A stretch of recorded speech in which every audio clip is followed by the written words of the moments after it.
نہ مٹا ہے نہ مٹے گا. تو حضور غوث پاک فرماتے حسد نہ دیکھو، حسد ہم نے نیکی کی، جو نیک ہیں ان کی نیکیاں کھا جاتا ہے حسد، جیسے آگ لکڑی کو کھا جاتی ہے. ہم نے تو نیکی کتنی کی. حسد مت کرو. آج جو قتل ہو رہے ہیں، مرڈر ہو رہے ہیں، حسد کی وجہ سے. ابھی الیکشن کے ایام شروع ہوں گے، دیکھیے پھر کیا حسد ہے. حسد نکل کر آئے گا. میں کوئی سیاسی آدمی نہیں. جتنے ملک نے قانون نے اجازت دی اتنی سیاست میں دلچسپی لو. باقی حسد کر کے اپنی آخرت کیوں برباد کرتے. الیکشن کے بعد مرڈر ہوتے ہیں، الیکشن کے بعد ان کے گھر کی عورتوں کے ساتھ کھیل ہوتے ہیں، صرف اپنے حسد کی آگ کو بجھانے کے لیے.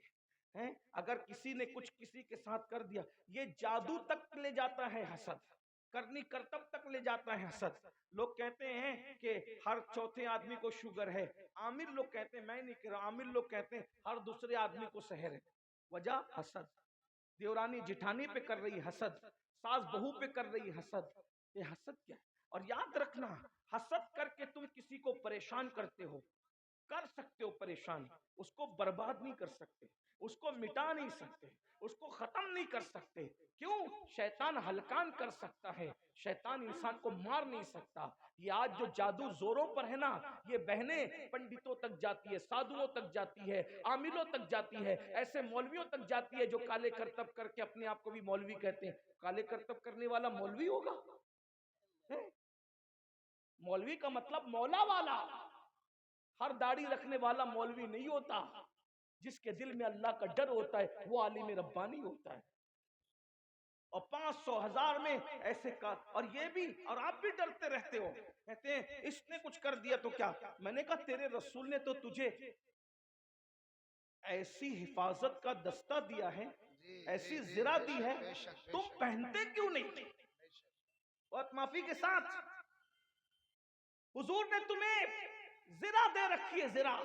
زرہ سمجھتے ہو؟ جنگ کے میدان میں جو لوہے کا لباس آتا ہے اس کو زرہ کہتے ہیں. جب وہ پہن کر کے آدمی میدان، ہر بہادر و کمزور ہو زرہ پہن کے میدان میں آتا. جب میدان میں آتا تو تیر اس پر اثر نہیں کرتے، تلوار اس پر اثر نہیں کرتے، اس کو زرہ کہتے لوہے کا. حضور نے بھی تمہیں زرہ دی ہے. 2 زرہ کا ذکر کرتا ہوں، اور اگر وقت رہا تو تیسری زرہ بھی بتاؤں آپ کو. اپنی طرف سے نہیں، میں کوئی عامل وامل نہیں ہوں، کسی بھی فیلڈ کا عامل نہیں، لیکن ہم تو حضور کے غلام ہیں. ہم ہر چیز میں اپنے بزرگوں کو دیکھتے ہیں. ایسی پاورفل چیزیں تمہارے پاس ہیں، تمہیں کوئی قبرستان میں بیٹھنے کی ضرورت نہیں، چلے چٹی کرنے کی ضرورت نہیں. بس حضور نے تمہیں بتایا. آقا علیہ السلام فرماتے ہیں جو باوضو رہے وہ اللہ کے قلعے میں محفوظ ہو گیا. سبحان اللہ. حضور کی حدیث ہے صلی اللہ علیہ وآلہ وسلم، باوضو آدمی پہ جادو اثر نہیں کر سکتا جب تک وہ باوضو رہے گا. حضور کہہ رہے ہیں، اور کیا فرمایا؟ اللہ کے قلعے میں محفوظ ہو جاتا ہے وضو کرنے والا. ارے کوئی بادشاہ کے قلعے میں محفوظ ہو جائے، اس کا کوئی کیا بگاڑ سکتا ہے؟ جو اللہ کے قلعے میں محفوظ ہو اس کا کوئی کیا بگاڑ سکتا ہے؟ سرکار غریب نواز پہ کیسا جادو کرنا چاہا، ہوا جادو کا اثر ہوا غریب نواز پر، ہوا غریب نواز پہ جادو کا اثر. باوضو رہو.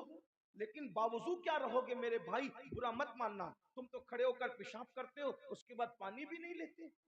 تمہیں وضو کرنا بھی میرے بھائی لوگ نہیں آتا. زیادہ تر اگر اچھے علماء سے آپ اپنا وضو چیک کرائیں نا تو آپ منہ ہاتھ تو دھوتے ہو، وضو نہیں کرتے. جب عالم کے پاس آپ اپنا وضو چیک کرائیں تو آپ ناکام ہوں گے، جب یہ وضو اللہ چیک کرے گا تو کیسے کامیاب ہوں؟ کمپیوٹر سیکھانا وضو بھی سیکھ لیتے، موبائل چلانا سیکھانا تو غسل بھی سیکھ لیتے، کم سے کم پاک تو رہتے. 3 بچوں کے باپ ہو گئے، غسل وضو نہیں آتا. 3 بچوں کی مائیں ہوگی، وضو سیکھا نہیں. ہر ایک کے لیے وقت دیا، اللہ کے لیے وقت نہیں دیا. اللہ کے بندوں غسل وضو سیکھو. آپ یہ نہ کہنا کہ کس مولوی کو لا کر کے بٹھایا، یہ تو ہمیں غسل وضو کی بات کرتا ہے، ہم تو بہت بڑی بات سننے کے لیے آئے تھے. میں نے کہا دیکھو میرا کام ڈاکٹر کا ہے، میں آپ کا میزبان نہیں ہوں، میں ڈاکٹر کا کام سے آیا ہوں. میزبان جو ہوتا ہے وہ مہمان کی پسند کی غذا کھلاتا ہے یا اپنی پسند کی کھلاتا ہے، لیکن ڈاکٹر نہ اپنی پسند کی کھلاتا ہے نہ مہمان کی، کیونکہ وہ مہمان نہیں ہوتا. وہ تو ضرورت کے مطابق دوا دیتا ہے، چاہے مریض اس کو 4 گالیاں دے دے. تو ہم بھی اسی طرح آئیں میرے بھائی، نام آپ کے میزبان نہیں ہے. آپ نے ابھی تک وضو نہیں سیکھا، آپ جنت میں کیسے جاؤ گے؟ آپ اپنا وضو چیک کریں نا، کسی عالم سے چیک کرائیں. کبھی سیکھا وضو سیکھنے کے لیے بیٹھے؟ اب تو آن لائن کلاسیں علماء اہل سنت چلا رہے، علماء آن لائن کلاسز چلا رہے، آدھا پون گھنٹہ نکالو گے نا. بلکہ میں تو کہتا ہوں کسی اچھے عالم کے پاس صرف 2 گھنٹہ بیٹھ جاؤ، آپ کو وہ 2 گھنٹے میں وضو بھی سکھا دیں گے، غسل بھی سکھا دیں گے، نماز بھی سکھا دیں گے. 2 گھنٹے زیادہ وقت نہیں لگتا. اپنا دین بہت آسان ہے. یہ میری بہنیں بیٹھی ہوئی ہیں، اللہ انہیں ان پہ رحمت فرمائے. یہ لوگ بھی کچھ نہیں جانتے. آپ بتائیں جس کی ماں پوری زندگی پاک نہ ہوئی ہو، میں حیا کے پردے میں کہہ دوں، ذرا بتائیں. جب آپ علماء سے پوچھیے، مجھ سے مت پوچھیے، میں بہت چھوٹا آدمی ہوں. جب آپ کو غسل نہیں آئے گا تو آپ پہ جنابت کا غسل فرض ہوگا، جب غسل ہی نہیں آئے گا تو آپ پاک نہیں ہوں گے. تو زندگی بھر جو پاک نہ رہا، اس کے گھر میں نیک اولاد کیسے پیدا ہوگی؟ زندگی بھر جس کی ماں پاک نہ ہو سکی، اس کے گھر میں کوئی ولی قطب ابدال کیسے پیدا ہو؟ ولی قطب اور ابدال کے لیے ام الخیر جیسی ماں چاہیے، سبحان اللہ. ابو صالح جیسا باپ چاہیے، تب ولی پیدا ہوتا. بلکہ ولیوں کا سردار پیدا ہوتا.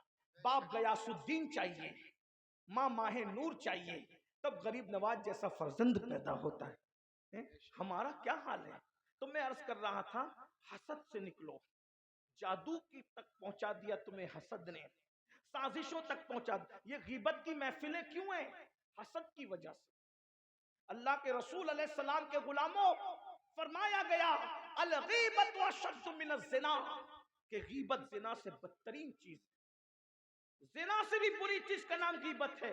جہاں بیٹھتے ہو شادی میں غیبت، جنازوں میں غیبت، محفلوں میں غیبت، مذہبی محفلوں میں غیبت، مسجدوں میں غیبت. رمضان شریف میں بھی ہم اپنی زبان کو غیبت سے بچا نہیں پاتے. اس لیے خدا کے لیے حسد سے بچو. پھر غوث پاک فرماتے ہیں، میں عرض کروں نا، آپ تھک تو نہیں گئے نا؟ خطبات میں غوث پاک کے پڑھ رہا ہوں. مجھے پتا ہے آپ کو نعرہ لگانے والی تقریر چاہیے، لیکن آج میں ایسا نہیں کروں گا. میں کوئی کرامت غوث پاک کی بیان نہیں کروں گا، حالانکہ میں کرامت پر ایمان رکھتا ہوں، میرا عقیدہ ہے الحمدللہ. لیکن آج میں غوث پاک کے خطبات پڑھ رہا ہوں. توجہ کرنا. غوث پاک فرماتے ہیں تکبر نہ کرنا. جوانوں سے کہتے ہیں جوانوں تکبر نہ کرنا. کیوں؟ کیونکہ ہر گناہ فاسق بناتا ہے اور تکبر کافر بناتا ہے. واستکبرا وکانا من الکافرین، اور تکبر کیا کافروں میں سے ہو گیا. تمہیں بائک ملتی ہے مہنگی والی بائک، اس پہ جینس اور ٹی شرٹ پہن لیے اور اللہ نے تھوڑا سا حسن دے دیا تو کتنا گھمنڈ کرتے ہو. کسی کو سلام نہیں کرتے، بوڑھوں کا مذاق اڑاتے ہو، علماء کا مذاق اڑاتے ہو. یہ تکبر ہے نا. مال نے تمہیں گھمنڈی بنایا نا، حسن نے تمہیں گھمنڈی بنایا نا، جوانی نے تمہیں گھمنڈی بنایا نا. غوث پاک فرمانے تکبر نہ کرنا. اللہ پاک فرماتا ہے کہ تکبر میری چادر ہے اور بڑائی میرا تیبن ہے، اس کو مجھ سے چھیننے کی کوشش نہ کرو. جو اس کو چھیننے کی کوشش کرتا ہے میں اس کے دانت توڑ دیتا ہوں، میں اس کو تباہ کر دیتا ہوں، میں اس کو برباد کر دیتا ہوں. تکبر کسی کو زیبا نہیں ہے. حسن کی بنیاد پر تکبر کرنے والوں، دولت کی بنیاد پر تکبر کرنے والوں، نیکی کی بنیاد پر تکبر کرنے والوں. تکبر کا مطلب اپنے آپ کو کچھ سمجھنا، میں کچھ ہوں. دیکھتے نہیں، کوئی آئے تو سلام نہیں کرتے، کوئی سلام کرے تو جواب نہیں دیتے. ارے شادیوں میں اگر کوئی غریب مالداروں کے پاس آ کے بیٹھ جائے تو اپنے سفید کپڑے سمیٹنے لگتا ہے. نادان ہو. اللہ اکبر. اپنے سفید کپڑوں پہ گھمنڈ کرنے والوں، یہ وجود مٹی کی غذا بننے والا ہے. اس وجود کو مٹی نے کھانا ہے. میں تو ایک بات مجھے یاد آئی، اللہ اکبر. ایک مرتبہ مولا مشکل کشا ایک خوبصورت پیالے میں شربت پی رہے.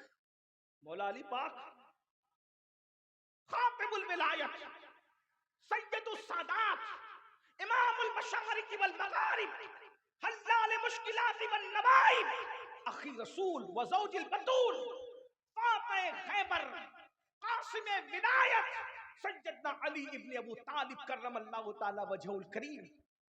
خوبصورت سے مٹی کے پیالے میں شربت پی رہے ہیں. بزرگوں کی نظر دیکھو، بزرگوں کی فکر دیکھو، بزرگوں کے سوچنے کا انداز دیکھو. میری قوم کے جوانوں، ہمارے مرشد سرکار مولا مشکل کشا نے جب شربت کا پیالہ منہ کے قریب کیا، آنکھ میں ٹپ ٹپ آنسو آ گئے، اور اتنے آنسو آئے کہ آنسو کی وجہ سے داڑھی تر ہو گئی۔ لوگوں نے پوچھا مولا شربت پیتے وقت رونے کا کیا مطلب؟ مولا مشکل کشا نے فرمایا یہ مٹی کا خوبصورت پیالہ دیکھ کر کے رونا آ گیا، کتنے خوبصورت چہرے مٹی میں ملے ہیں، اور ان مٹی میں ملنے کے بعد اتنے خوبصورت چہروں کی مٹیاں ایک ساتھ ملی ہے، تب کہیں جا کر یہ خوبصورت پیالہ بنا ہے۔ ایو کس گھمنڈ میں ہو؟ اس دولت کے گھمنڈ میں کہ فرعون دولت کو اپنے ساتھ نہ لے جا سکا، نمرود دولت کو اپنے ساتھ نہ لے جا سکا، دولت کے نشے میں خدا کو بھول کر کے تکبر کر رہے ہو، غریبوں کو حقیر جانتے ہو، ارے زکوٰۃ بھی دیتے ہو تو حقارت کے ساتھ دیتے ہو، چندے بھی دیتے ہو تو حقارت کے ساتھ دیتے ہو، ایسے اس سے تو تھا کہ نہ دیتے۔ کیا دین آپ کا محتاج ہے؟ کیا اللہ کے غریب بندے آپ کے محتاج ہیں؟ اللہ کے ایسے بھی بندے زمین پہ موجود ہیں کہ وہ بھیک بھی دیتے ہیں اور معذرت کر کے کہتے ہیں اگر تکلیف ہوئی ہو تو معاف کر دینا۔ چندہ دیتے ہیں، عالم دین سے کہتے ہیں حضرت روزے میں آپ کو مجھے زکوٰۃ میرے پاس لینے کے لیے، چندہ لینے کے لیے آپ آئے، تکلیف ہوئی ہو تو معاف کر دینا۔ کچھ بڑے حقارت سے دیتے۔ گھمنڈ مت کرو، اللہ کو گھمنڈ پسند نہیں ہے، تکبر پسند نہیں، اللہ کو مت بھولو۔ یہاں ایک واقعہ اور یاد آتا ہے جو دل و دماغ کو ہلا دیتا ہے۔ ایک مرتبہ، نوجوان غور سے سننا، ایک مرتبہ دو بھائی اپنی زمین کے لیے جھگڑا کر رہے تھے، لڑ رہے تھے آپس میں، اتنی زمین میری، اتنی زمین تیری، اتنی زمین میری، اتنی زمین تیری، وہ اسی میں لڑ رہے تھے۔ آپ بھی لڑتے ہو نا؟ دنیا دنیا دنیا، کبھی اللہ کو بھی یاد کرتے ہیں؟ دنیا دنیا دنیا، ہائے دنیا وائے دنیا، دنیا کرتی مر جا۔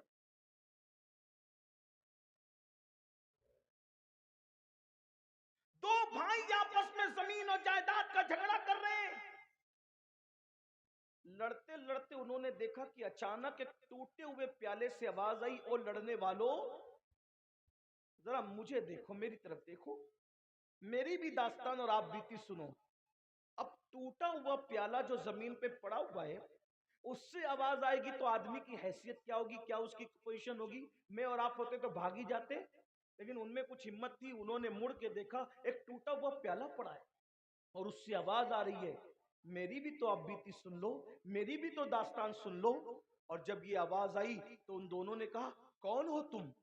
دھیان سے سننا، تم ہی ہو نا بھائیو، شادیوں کے موقع پر عورتیں نچانے کے لیے لاتے ہو نا، اپنے پیسے میں پٹاخے پھوڑ کے اپنے ہاتھوں سے آگ لگاتے ہو نا، ڈی جے پر ناچتے ہو، تھرکتے ہو، کون منع کرنے والا ہے؟ کوئی منع کرنے والا نہیں ہے آپ کو کون منع کرے گا؟ اس لیے کہ جس عالم پر آپ نے اپنا رعب جما رکھا ہے، آپ تو کہتے ہو کہ ہمارے چندے پہ انہیں تنخواہ ملتی ہے، ہمیں کیا روکیں گے؟ لیکن یاد رکھنا، مولوی کو دبانے والوں، مولا کی بارگاہ میں نہ کسی کی دادا گیری چلتی ہے، نہ کسی کی بابا گیری چلتی ہے۔ وہ اللہ فرماتا ہے ان بطش ربک لشدید، تیرے رب کی پکڑ بڑی سخت ہے۔ دولت کے بل بوتے پر زنا کے اڈوں کو آباد کرنے والے سن لیں، دولت کے بل بوتے پر شراب کے اڈوں کو آباد کرنے والے سن لیں۔ آپ ایسے نہیں ہیں، لیکن میری آواز اللہ وہاں تک پہنچائے گا، مجھے امید ہے جس کانوں کو اس کی ضرورت ہے۔ دولت کے بل بوتے پر شادیوں میں ڈی جے لگا کر ناچنے اور نچوانے والے سن لیں، دولت کے بل بوتے پہ پٹاخے پھوڑنے والے سن لے، تمہیں کوئی منع نہیں کر سکتا، مگر اللہ تمہیں کہہ رہا ہے ان اللہ لا یغیر ما بقوم حتی یغیروا ما بانفسہم، اللہ پاک اس وقت تک